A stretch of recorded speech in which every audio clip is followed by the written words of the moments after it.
Yes, the compact Tesla may have an alleged price tag of only $25,000, although this was before we saw any heavy inflation, and the car may not be released still until 2024, so I'd be surprised if it ever does become that cheap. But whatever it does end up costing, do you think Tesla will let you get away with spending that little on a vehicle when it offers so much more value than that?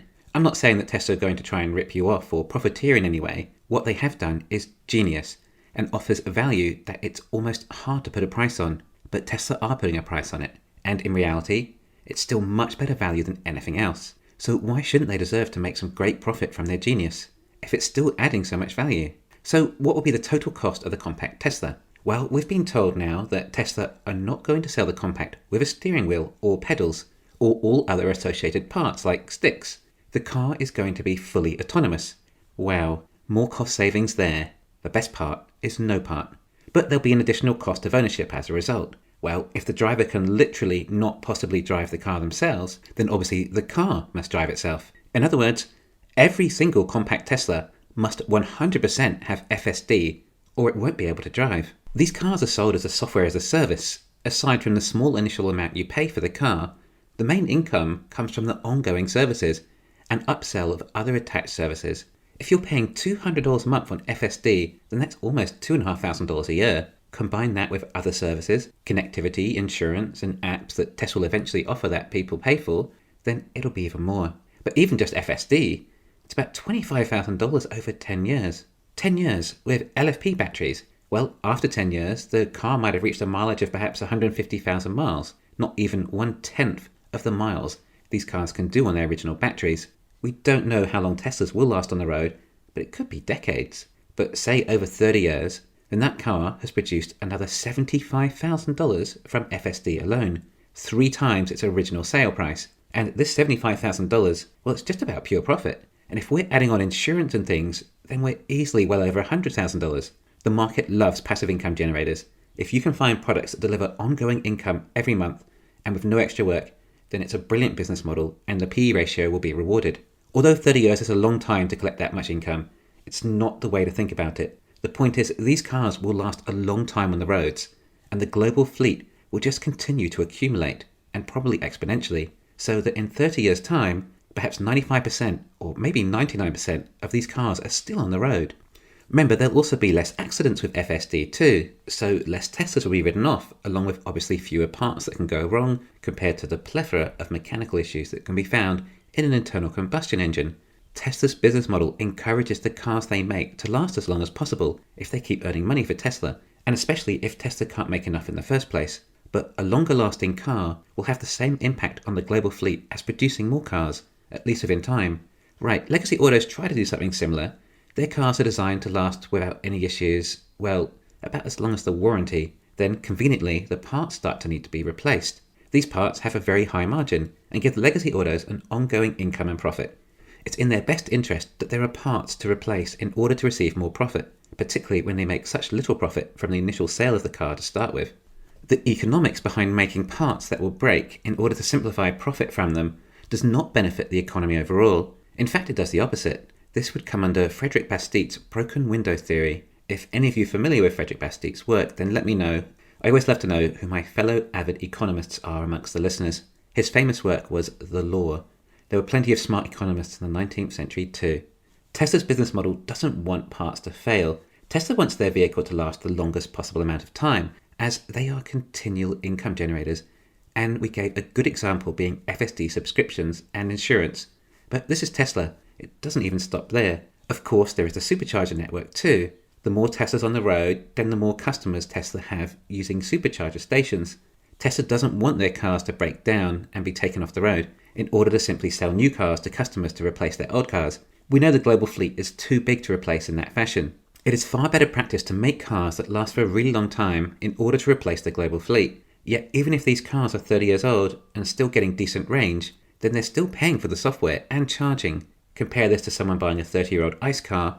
Sure, the initial cost of the car may have been only a few $1,000s, but it isn't anywhere near as fuel efficient as it once was, let alone compared to the improved fuel efficiencies of modern day cars.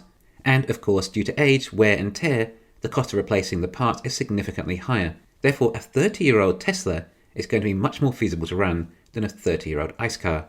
It is in Tesla's incentive to make sure their cars last as long on the road as possible, and if that wasn't already enough incentive, the Robotaxis, of course. Robotaxis would mean that these cars, in theory, do more miles than any cars previously, due to the fact that these cars can more or less function 24 hours a day, 7 days a week, aside from the occasional charging, which obviously in time will continue to improve, and likely before long, a 5-minute charge is probably all that's necessary. And if we thought $200 a month was a good income, then the Robotaxis may generate 10 times that. These cars are going to be potentially driving so many miles that a standard ICE car simply couldn't handle it.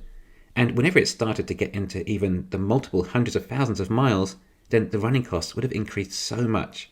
Yet we're hearing that Teslas with LFP batteries could reach 2 million miles before the degradation starts to affect things, implying they could keep going, but perhaps not so feasibly for a Robotaxi, and then they can be recycled and put into a new Tesla. This is not possible with an ICE car. Forget the fact that the fuel simply costs so much compared to charging, but if you're getting 10 times as many miles from an electric car compared to an ICE car too, then the cost per mile of the asset is that much cheaper again. Yes, the economies of Robotaxis are very interesting, namely the cheap cost of powering the car and the significantly extended lifetime the car has. It opens up realms of potential. Complement that with the boring tunnels, and these cars could end up doing over 10 times as many miles as a typical Uber or taxi, maybe even more, added to the fact the convenience of getting from one side of a major city to another in minutes, what could have previously taken an hour. The value that adds to people saving significant amounts of time not sitting in traffic, along with the logistics it creates, adds to the economy further. Tesla makes the economy move faster, more efficient, and at less cost. But there are only so many Robotaxis required, and I bet it's a lot fewer than most people think. For example, there are only about 1 million Uber drivers in the US. I bet about 250,000 Robotaxis could do the equivalent. On the other hand, due to such lower costs than taxis or Ubers and added convenience, demand will be higher. Therefore, at a guess, perhaps only 2 million Robotaxis may be required for the US. And if Tesla can make 5 or so million a year, then they're bound to be selling to private owners too. Maybe Tesla will honour the $25,000 price tag and just try and get as many of them out there as possible. I kid you not. I am certain Tesla would have enough buyers to easily sell 5,025,000 Teslas a year. Very, very easily.